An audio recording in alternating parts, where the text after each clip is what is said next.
하나님 드디어 말할 것이다 라는 제목으로 하나님 말씀을 증거하도록 하겠습니다. 제가 부교육자로 사역하면서 해외에 나가서 단기 선교를 했던 기억이 한 10번 정도 되는 것 같습니다. 단기 선교를 가면 선교사님과 인솔자로서 대화할 기회가 많습니다. 그때마다 거의 언제나 느끼는 것은 선교사님들이 참 말씀이 많으시다는 겁니다. 어떤 때는 차를 타고 다른 지역으로 이동하는 몇 시간 동안 꼬박 이야기를 들었던 적도 있습니다. 왜 그럴까 생각해 보니 그건 너무도 당연한 일이었습니다. 선교지에서 한국 사람 만나기가 어렵고 또 한국말로 마음속에 있는 이야기들을 나누기가 어렵다 보니 대화 나누는 것에 대한 갈급함이 있기 때문이고, 한국에서 선교팀이 오니 그 갈급함을 저와의 대화를 통해서 푸는 것입니다. 그래서 저는 선교지로 갈 때 교육을 하면서도 선교사님이나 사모님과 대화를 나누고 말씀을 많이 들어주는 것도 선교다, 이렇게 또 교육하고 저도 그것이 아주 중요한 사역으로 여기며 사역을 했던 기억이 있습니다. 히브리인으로 태어났지만 이집트 왕자로 자란 모세는 40살까지 애굽의 왕궁에서 왕자의 교육을 받습니다. 당대 최고의 학문들을 그야말로 다 익히게 되었습니다. 그런데 어느 날 애굽인을 죽이고 광야로 도망을 가게 되었습니다. 더 이상 이집트 왕자의 신분이 아닙니다. 나이 80이 되어서 하나님께서 그를 떨기나무 불꽃 가운데서 부르십니다. 하나님 모세를 부르시는 이유는 모세를 통해서 이스라엘 백성들을 출애굽시키시기 위함이었습니다. 그러한 하나님의 등장에 모세는 자기는 못 간다라고 이야기합니다. 할 수 없다라고 거듭 이야기하죠. 그 중에 하나가 저는 입이 둔하여서, 즉 말을 잘 하지 못해서 이 일을 할 수 없습니다. 이 협상을 할 수 없습니다. 출애굽을 시킬 수 없습니다라고 이야기합니다. 모세는 어떤 존재입니까? 당대 최고의 학문을 40년 동안 익혔던 존재입니다. 근데 입이 둔하여서 할 수 없다고 이야기합니다. 겸손입니까? 핑계입니까? 아닙니다. 사실입니다. 아무리 공부를 많이 했어도 40년이라고 하는 긴 세월이 지나고 나면 기억나는 것이 없습니다. 40년 동안 양치는 일만 했기 때문에 양호하고 이야기하고, 또 자기 부인이나 장인 가족들하고 이야기하는 게 전부인지라 남아있는 지식도 없고 말빨이 안 서는 것이 당연합니다. 저는 신학 공부하기 전에 대학에서는 법학을 공부했습니다. 이번 주에 수능이 있는데 수능 시험을 치르고 법대에 진학해서 4년 동안 열심히 법 공부를 했습니다. 그리고 대학을 졸업한 지가 20년이 넘었죠. 예. 법에 대해서 이야기해 보라고 하면 그닥 할 말이 없습니다. 예. 저는 이후에 신학을 공부해서 신학은 계속 연구하고 사역을 하였지만 법서는 더 이상 펼쳐보지를 못했기 때문에 법에 대해서 아는 바는 일반인들이 상식적으로 아는 정도, TV에서 나오는 것들을 남들보다 조금 더 잘 아는 정도입니다. 아무리 많이 공부했어도 시간이 지나고 그것을 활용하지 않고 말하지 않으면 그것이 다 사라지고 없어지는 겁니다. 더 이상 가진 지식도 없고 말빨도 서지 않아서 일을 할 수 없는 겁니다. 우리 하나님은 어떤 분이십니까? 요한복음 1장 1절에 보면 태초에 말씀이 계셨는데 이 말씀이 하나님과 함께 계셨으니 그 말씀이 곧 하나님이시다, 이렇게 말씀합니다. 우리 하나님은 말씀이십니다. 하나님은 말씀으로 천지 만물, 세상 모든 것을 창조하셨습니다. 그리고 말씀하시는 분입니다. 하나님은 너무너무 말씀을 좋아하시는 분이시죠. 그래서 하나님의 말씀을 우리에게 성경으로 우리에게 이렇게 이미 주셨습니다. 그런데 성경을 보면 말씀이신 하나님께서 말씀하시지 않는 때가 여러 차례 등장합니다. 하나님이 얼마나 말씀하고 싶으시겠습니까? 얼마나 깝깝하고 답답하고 힘드시겠습니까? 말씀을 하고 싶은데 말할 수 없는 그 상황이 이스라엘 역사 가운데 있다는 겁니다. 하나님의 힘듦이, 그 답답함이 고스란히 묻어있는 시대가 사사시대, 오늘 본문의 배경입니다. 오늘 1절 말씀에 아이 사무엘이 엘리 앞에서 여호와를 섬길 때에는 여호와의 말씀이 희귀하여 이상이 흔히 보이지 않았더라. 어린 사무엘이 엘리 앞에서 여호와를 섬길 때 하나님의 말씀이 희귀했다고, 너무 귀했다고 말씀합니다. 그리고 하나님의 이상이 잘 보이지 않았다고 합니다. 하나님 말씀이 희귀하다는 것, 참 귀하다는 것은 하나님께서 더 이상 말씀하시지 않는다는 측면도 있고, 또 하나님께서 말씀하셨지만 그 말씀이 의미 있게 이스라엘 백성들의 삶 가운데 드러나지 못하는, 즉 말씀에 실천이 없기 때문에 또 말씀하지 않는 일이 일어나는 겁니다. 가정의 이야기로 하자면 자녀에 대해서 부모가 한마디 하였는데 자녀가 듣지 않으면 어느 날 부모가 더 이상 말하지 않는 이런 일들이 일어나는 것과 같습니다. 어떤 시대가 불행한 시대입니까? 하나님께서 말씀하지 않는 시대가 불행한 시대입니다. 하나님의 말씀을 행하지 않는 시대가 불행한 시대입니다. 가정도 마찬가지죠.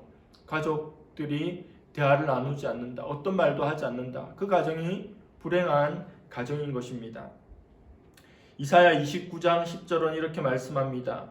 대저 여호와께서 깊이 잠들게 하는 영을 너희에게 부어주사 너의 눈을 감기셨음이니 그가 선지자들과 너희의 지도자인 선견자들을 덮으셨습니다. 하나님께서 직접 말씀하시지 않고 하나님께서는 하나님의 입의 역할을 하는 선지자를 세워서 말씀을 하십니다.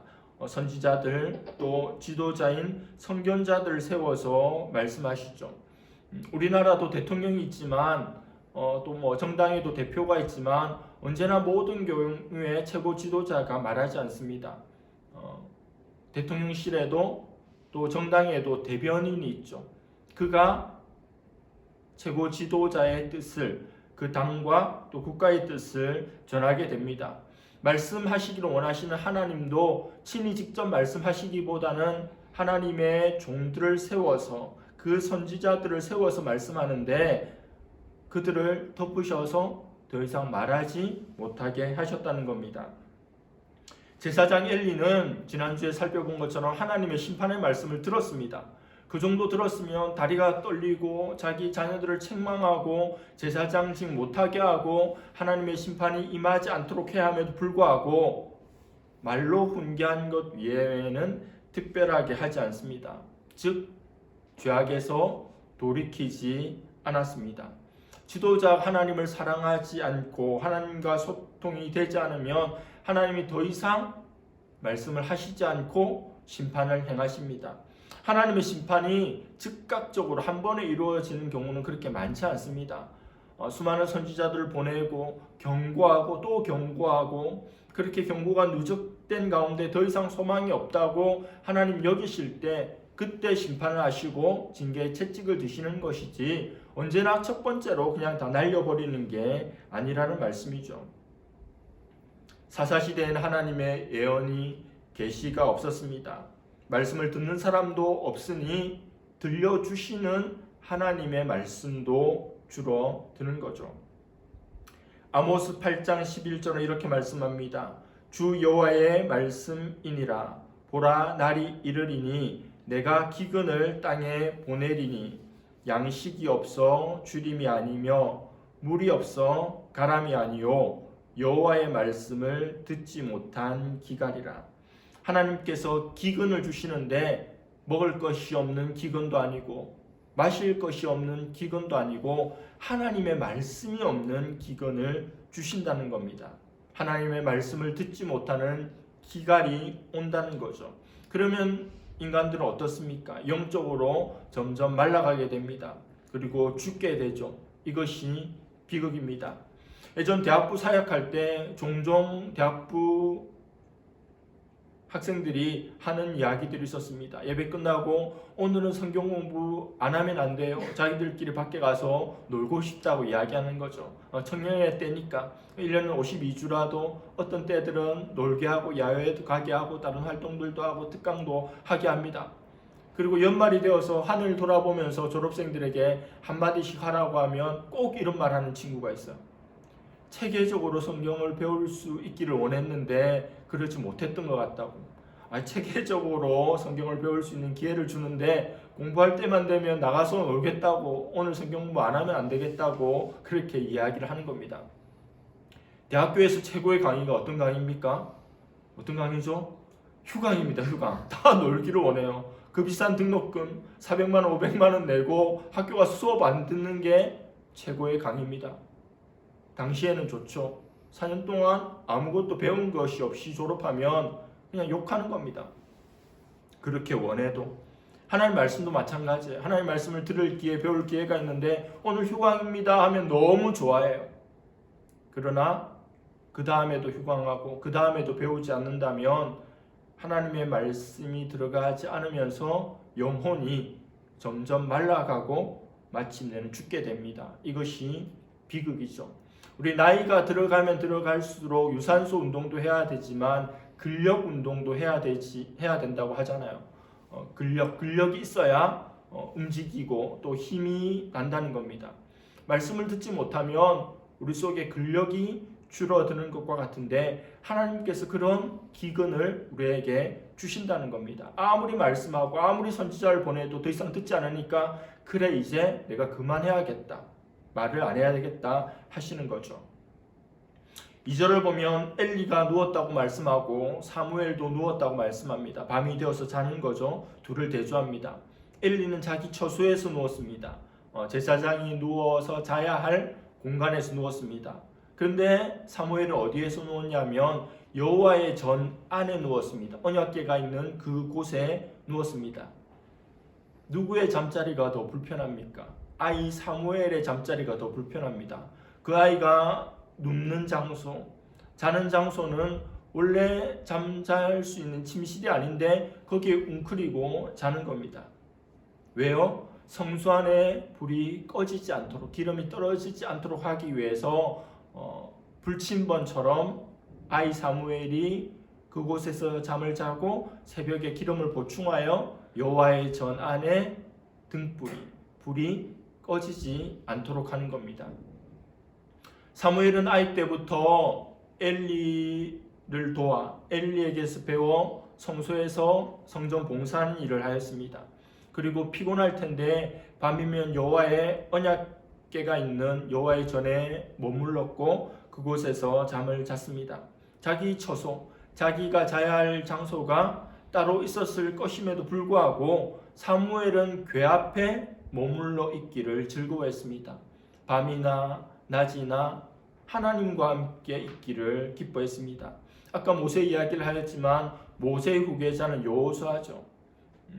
모세오경의 말씀을 보면 회막에서 모세가 하나님을 배웠고 회막을 떠나가고 난 후에도 여호수아가 그 회막 앞에 머물러 있었다라고 하는 표현들이 있습니다. 그만큼 하나님의 임재를 사모하고 하나님 말씀 듣기를 원했고 하나님 가까이 있기를 원했던 것이 여호수아였고 그래서 이스라엘의 지도자가 되었습니다. 시편 1편 1, 2절에 복 있는 사람에 대해 말하면서 오직 여호와의 율법을 즐거워하고 주야로 그것을 묵상하는 사람이 복 있는 사람이라고 말하죠. 말씀을 보면 사무엘이 그런 존재입니다. 하나님 앞에 머물러 있기를 원하고 하나님 말씀을 묵상하기를 원하고 또 하나님 가까이 있기를 원했던 것이 아이 사무엘입니다. 사무엘은 엘리나 그리고 엘리의 아들들에 비하면 무시받을 수밖에 없는 위치의 사람입니다. 제사장이 아니고 제사장의 아들도 아니고 출신도 다르고 다만 한나가 나시린으로 하나님께 드렸기 때문에 성전에서 섬기는 존재이지 출신 자체가 제사장 집안이 아닙니다. 하나님께서 아론과 그의 아들들을 제사장 집안으로 세우시고 그의 후손들이 제사장직을 수행해 가는 겁니다. 가업처럼 그 가정만 일을 할 수 있는데 한나가 사무엘을 나시린으로 드리면서 사무엘이 성전에서 그 일들을 수행해 나가는 겁니다. 신분으로 보면, 지위로 보면 그들과 비교할 수 있는 존재가 아닙니다. 그러나 어떤 경우에도 하나님을 사랑하고 하나님 말씀을 즐거워하고 하나님과 교제 나누는 것을 원하면 하나님께서 그 사람을 귀하게 여기셔서 사용하신다는 것을 알아야 합니다. 제가 2003년에 신학대학원에 합격하여 입학하게 되었습니다. 3월에 입학인데 1, 2월 달 6주 동안 성경의 언어를 배우는 과정을 거칩니다. 3주 동안은 구약 성경의 언어인 히브리어를, 또 3주 동안은 신약 성경의 언어인 헬라어를 배웁니다. 구약 교수님으로부터 3주 동안 히브리어를 배우는데 하루는 교수님께서 오셔서 저희가 120명이 동기인데 목사들들 나와 보라고 하는 겁니다. 수업하다 말고. 그러니까 뭐 여기저기에서 몇십 명이 목사 아들 출신의 신학대학원생들이 앞에 쭉 나와서 우리 아빠는 어떤 교회 누구고 뭐 그 이야기를 하는 겁니다. 아, 누가 목사 아들이구나. 오, 그 큰 교회 목사 아들이구나. 이렇게 생각을 하죠. 그리고 그 다음 주에는 또 장로들 아들 나오보라고 하는 겁니다. 뭐 쭉 자기 소개를 이렇게 해요. 뭐 목사보다는 잘 모르잖아요, 장로는. 그리고 신대원에 들어가서 알게 됐습니다. 이 교역자계, 이 신학계에 있어서 목사들은 성골이래요, 성골. 그리고 장로 아들은 진골. 그것도 아니면 육두품이라는 겁니다. 저는 목사 아들이 아닙니다. 네, 저는 장로 아들도 아닙니다. 저는 하나님의 아들이죠. 네, 하나님의 아들로 지금까지 하나님의 은혜를 입어서 하나님께 쓰임 받으며 살아온 것에 감사합니다. 사무엘이 그와 같은 존재입니다. 제사장 가문, 적통이 아님에도 불구하고 하나님께서 그를 들어서 사용하기 시작하신다는 겁니다. 4절 말씀에 드디어 여호와께서 사무엘을 부르시는지라. 드디어 하나님께서 사무엘을 부르십니다. 사무엘아. 그러자 사무엘이 자다가 말고 벌떡 일어납니다. 그리고 누구에게 달려갑니까? 엘리 제사장에게 달려갑니다. 엘리 제사장이 자기를 부르는 줄 알았습니다.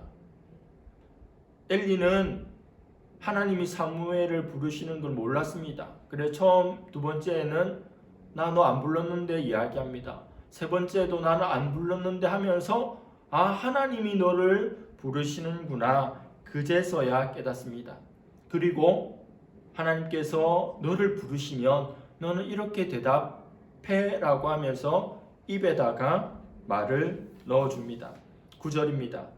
엘리가 사무엘에게 이르되 가서 누웠다가 그가 너를 부르시거든 내가 말하기를 여호와여 말씀하옵소서 주의 종이 듣겠나이다 하라. 우리가 하나님의 말씀을 들을 때 사무엘뿐만 아니라 모든 주의 백성들이 하나님 말씀을 들을 때 가져야 될 자세, 태도가 이것입니다. 말씀하옵소서 주의 종이 듣겠습니다. 듣는다는 말은 실천하겠다는 거죠. 행하겠다는 겁니다. 하나님 말씀을 적용해서 삶 가운데 그대로 실천하며 나가겠다고 하는 겁니다.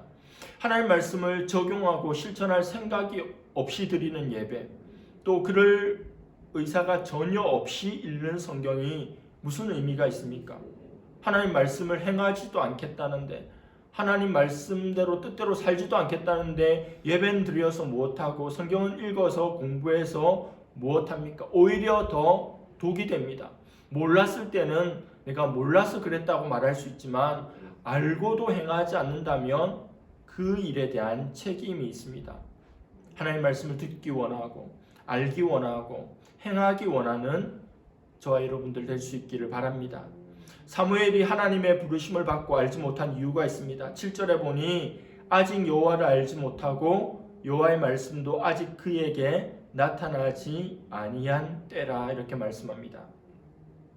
사무엘은 젖된 때부터 성전에서 말씀을 보고 기도하며 하나님을 섬겼습니다. 그러나 개인적으로 인격적으로 하나님을 만난 경험은 아직 없습니다. 하나님께서 아직 사무엘을 부르시지 않았고 만나시지 않았기 때문입니다. 지난주에 살펴보았던 홈노와 비느하스도 여호와를 알지 못했다고 되어 있는데 같은 표현이지만 좀 다른 의미입니다. 홈니와 비느하스는 오랜 기간 동안 충분히 여호와를 알아야 하고 제사장이고 하나님을 더 직접적으로 섬기는 위치에 있었음에도 불구하고 불량하여서 여호와를 알지 못했던 것이고, 사무엘은 하나님에 대해서 배워가는 과정에 있었지만 직접적으로 하나님을 아직은 모르는 어린 아이라고 하는 말씀입니다.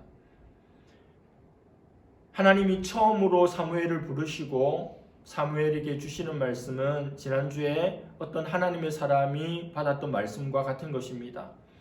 그것은 사무엘이 절대 충성하고 스승으로 모시고 배우고 있는 엘리 집안 제사장 가문의 멸망의 소식을 전하는 겁니다. 하나님은 이 말씀을 들었고 순종해야 될 대상인 엘리가 아니라 순종을 이미 하고 있는 사무엘에게 주십니다. 엘리가 하나님 말씀을 너무 잘 못 듣고 있기 때문에 하나님께서는 말씀을 잘 들을 수 있는 그 옆에 순종하는 사무엘에게 이 말씀을 주신 것입니다. 지금까지는 엘리가 부르면 자다가도 벌떡 일어나서 달려갔던 사무엘이지만 하나님으로부터 엘리 가문의 멸망 소식을 듣고는 사무엘은 엘리에게 뛰어갈 수가 없습니다. 아마 밤새도록 고민했을 것입니다. 근데 엘리에겐 연륜이 있죠. 제사장으로 오랫동안 일했습니다. 하나님으로부터 부름을 받았기에 하나님의 말씀을 들었을 것이고 그 말씀을 나에게 전하라고 해봅니다. 사무엘의 마음이 얼마나 어려웠을까요? 힘들었을까요? 자신이 스승으로 삼았고 이스라엘의 영적 지도자의 가문이 하나님의 심판을 받아 멸망하게 될 것이라는 것을 자기 입으로 전하는 것은 보통 일이 아닙니다. 전쟁 영화 같은 거 보면 전쟁에 나갔던 군인들이 전사하게 된 일을 그 가족들에게, 특히 부인에게 와서 전하는 전령이 있죠. 전사하셨습니다. 그것조차도 전하기가 힘든데 이 제사장 가문이 망하게 됐다는 걸 전해야 되는 겁니다.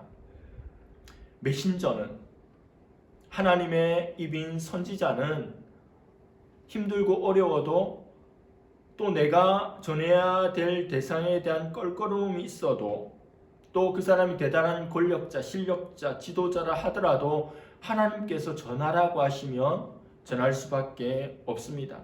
지금까지 사역하면서 제가 담당했던 성도들이나 또 부서의 교사들이나 또 학생들, 어떤 누구라도 저보다도 훨씬 더 훌륭한 사람들이 많은 것이 사실입니다. 그러나 하나님께서 하나님의 교회에서 하나님의 입으로 저를 세웠기 때문에 제가 가감없이 하나님 말씀을 전하고 때로는 책망할 수도 있는 겁니다. 아산병원의 의사 선생님도 책망할 수 있고 법원의 판사도 제가 과단성 있게 그렇게 사역을 하며 이끌었던 경험들이 있습니다. 제가 그들보다 더 잘났거나 더 많이 배웠거나 훌륭해서가 아니죠. 역할의 차이입니다. 하나님이 전하라고 하는 내용을 가감없이 전해야 한다는 것입니다. 이 메시지는 누가 직접 들어야 합니까? 엘리가 하나님으로부터 직접 들어야 합니다. 그러나 그 당시에 영적으로 대표자인 엘리는 어린 사무엘로부터 하나님의 메시지를, 말씀을 듣고 있습니다. 이미 이 시대의 영적인 리더십이 바뀌었음을 나타냅니다. 어떤 신학자는 말씀의 권력 이동이다 이렇게 표현하였습니다. 사무엘을 통해 하나님의 심판의 말씀을 들었던 엘리는 담담합니다. 이 일에 대한 원망이나 불평이 없습니다. 하나님의 심판을 인정합니다. 하나님의 선하신 소견대로 행하실 것이라고 합니다. 그리고 나한테 그 메시지를 줬던 자신의 제자이자 어린 아이 사무엘을 시기하거나 미워하지도 않습니다. 그래도 제사장은 제사장인지라 좀 제사장으로서의 품위가 있죠. 이 정도라도 되니 98세까지 하나님이 기다려서 그래도 제사장 일 하게 했지, 자기 아들들처럼 못 낳았으면 벌써 하나님께서 저버리지 않았을까 생각합니다. 19절과 20절 말씀입니다. 사무엘이 자라매 여호와께서 그와 함께 계셔서 그의 말이 하나도 땅에 떨어지지 않게 하시니 단에서부터 브엘세바까지의 온 이스라엘이 사무엘은 여호와의 선지자로 세우심을 입은 줄을 알았더라. 사무엘이 자라매는 굉장히 중요한 표현입니다. 사무엘은 하루아침에 하늘에서 뚝 떨어진 존재가 아닙니다. 수긍할 수 없고 존경할 수 없고 하나님의 외면을 받고 사람들의 손가락질을 받는 엘리 밑에서도 순종을 배우고 또 묵묵히 섬기는 훈련을 받은 겁니다. 인격적인 훈련, 영적인 훈련, 종의 훈련을 다 받고 드디어 그 과정들을 다 거친 후에 하나님께서 이제 때가 되었다. 이제 한번 일해보거라. 이제 난 너에게 말하기를 시작한다. 그때 비로소 역사의 무대에 나타나는 겁니다. 사무엘이 자라갔습니다. 엘리는 아버지로서 그 아이들을 타일렀습니다. 권면했습니다. 훈계했습니다. 그러나 그 말은 아이들 심장에 꽂히지 않았습니다. 말하였지만 너무도 허망하게 땅바닥에 뚝뚝 떨어지고 말았습니다.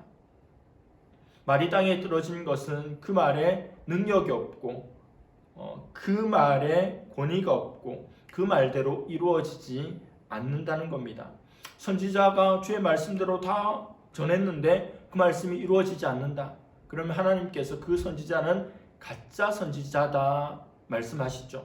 선지자는 하나님의 보냄을 받고 파송을 받고 하나님의 뜻을 전하고 앞으로 일어날 일들을 전하는 존재인데 자기는 말한다고 다 했는데 어떤 효험도 능력도 그 역사도 일어나지 않으면 가짜라고 하는 겁니다. 엘리의 말이 권위가 없어서 말하기가 무섭게 그 말들이 땅바닥에 뚝뚝 떨어진 것에 반해서 아이라 할지라도 사무엘의 한 말은 하나도 땅에 떨어지지 않았다고 말씀합니다. 왜요? 하나님께서 그와 함께 하셨기 때문입니다. 단에서부터 브엘세바까지 이렇게 표현하는데 이스라엘의 전용토를 말하는 것입니다. 단은 최북단에, 브엘세바는 최남단에 있는 지역입니다. 이스라엘의 전역이 사무엘이 하나님의 선지자로 세워졌음을 알게 되었습니다. 오늘처럼 미디어가 있는 것도 아닌데, 그리고 교통이 발달하여 사람들이 빨리 왕래하는 것도 아닌데, 이스라엘이라고 하는 영토, 우리나라의 경상남북도 정도의 크기, 작다면 작지만 그렇게 당시로서는 그렇게 작다고 할 수 없는 그 전역이 사무엘이 하나님의 선지자로 세워졌음을 알게 되었답니다. 어떻게 알았을까요? 사무엘이 한 말이 하나도 땅에 떨어지지 않는 걸 보고 알게 된 겁니다. 사무엘상 3장은 말씀의 부재, 하나님 말씀이 없었던 것으로 시작합니다. 그런데 사무엘상 4장을 보면 사무엘의 말, 하나님 말씀이 온 땅에 전파되기 시작했다고 말씀합니다. 사무엘상 4장 1절에 보니 사무엘의 말이 온 이스라엘에 전파되니라. 좋은 대조죠. 하나님 말씀이 희귀하였고 하나님 말씀하지 않았던 것이 사무엘상 3장의 시작이었고 흐름이었는데 4장에 가서는 사무엘의 말이, 하나님의 말씀이 온 이스라엘에 전파되었다는 겁니다. 꺼져가는 등불 같은 이스라엘 온 땅에 드디어 하나님의 말씀이 충만한 시대가 도래하였습니다. 마지막 21절 말씀입니다. 여호와께서 실로에서 다시 나타나시되 여호와께서 실로에서 여호와의 말씀으로 사무엘에게 자기를 나타내시니라. 하나님이 엘리에 대한 그 가문에 대한 심판의 말씀을 사무엘에게 주신 것으로 사무엘에게 말씀하신 것이 끝난 게 아닙니다. 이제 시작되었습니다. 은혜로다 찬양 가사가 이렇죠. 시작됐네. 시작되었습니다. 하나님의 말씀이 시작되었고 아이 사무엘을 통해서 하나님이 하시고자 하는 일이 시작되었습니다. 본문을 보면서 저는 하나님의 다급함을 읽었습니다. 사무엘은 아직 아이입니다. 어린 아이입니다. 그러나 하나님은 너무 급하십니다. 아이는 자라서 어른이 되겠지만 하나님은 그때까지 기다리기가 너무 힘드신 겁니다. 빨리 하나님의 뜻을 전하고 싶고 빨리 이스라엘을 회복시키고 싶으신 겁니다. 낚시하는 사람들은 낚시하다가 너무 작은 물고기를 잡으면 다시 놓아주잖아요. 더 크면 내가 널 먹지. 아직은 너무 어리니까 놓아주는 겁니다. 프로야구 한국 시리즈가 끝났지만 고등학생 때부터 두각을 나타내는 투수들이 있죠. 어른들보다 더 빠른 강속구를 뿌리는 선수들이 있습니다. 무식하던 예전에는 고등학교 때부터 두각 나타내면 정말 이 아이를 혹사시켜서 진짜 운동해야 될 때에는 팔이 망가져서 운동을 못하게 되는 그런 때도 있었어요. 시합에 나가야 되고 계속 이겨야 되니까 무리가 되는 줄 알면서도 자기만 생각하고 우리 팀만 생각하는 거죠. 그러나 요즘에는 안 그렇습니다. 이 아이의 장래를 생각해서 무리하게 던지지 못하게 하죠. 일정 공의 개수만 던지면 이 아이의, 이 고등학생의 팔을 보호해 주는 겁니다. 하나님도 어린 사무엘을 조금 더 기다릴 수 있고 어른이 되기를 바라실 수도 있지만 하나님 너무 급하세요. 하나님 너무 마음이 답답합니다. 아이지만 그래도 걸어 다닐 수 있고 그래도 말을 전할 수 있고 그래도 나와 소통할 수 있을 정도가 되었다고 판단하는 그를 하나님이 세워주시는 겁니다. 하나님의 다급함이 이 시대에는 없겠습니까? 말씀이 희귀한 시대는 아닌 것 같습니다. TV를 틀어도 기독교 채널이 많고 또 각 교회마다 유튜브로 얼마든지 예배나 여러 집회들을 접할 수 있습니다. 그러나 예전에 그와 같은 것들이 없던 시절에 테이프로 말씀을 듣고 또 듣던 시대만큼의 말씀의 갈급함은 없는 것 같습니다. 훨씬 더 좋은 말씀들을 훨씬 더 체계적으로 다양하게 언제 어디서나 들을 수 있는 시대가 되었지만 말씀에 대한 가벼움을 가지고 있고 그 말씀에 대한 접근을 하지 않고 또 말씀을 묵상하거나 말씀을 통독하는 일들이 없는 것이 사실입니다. 제가 2004년에 전도사로 서울 강동구에 있는 교회에 부임하였을 때 고등부를 맡았는데 그 전임 사역자께서 7년 동안 고등부와 청년부 사역을 하면서 사임하시고 미국으로 유학을 가시면서 그때 본인의 답답했던 말씀을 하시는데 아직도 기억이 남아요. 요즘 젊은 사람들이 도무지 하나님의 말씀을 읽지 않는다. 그래서 너무 답답해서 또 어떻게 하면 그들에게 말씀을 전하고 읽게 할 수 있을지 그 답을 찾기 위해서 사임하고 유학을 간다라고 미국으로 가셨습니다. 그게 20년 전의 이야기입니다. 지금은요, 더 말씀을 읽지 않습니다. 더 말씀을 알지 못합니다. 어떻게 보면 더 기회죠.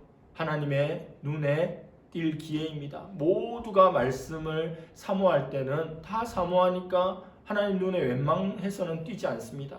그러나 모두가 하나님의 말씀을 읽지 않고 알지 않고 관심이 없을 때 하나님의 말씀에 대한 관심을 가지고 하나님의 말씀을 보기 시작하면 하나님이 그를 주목하십니다.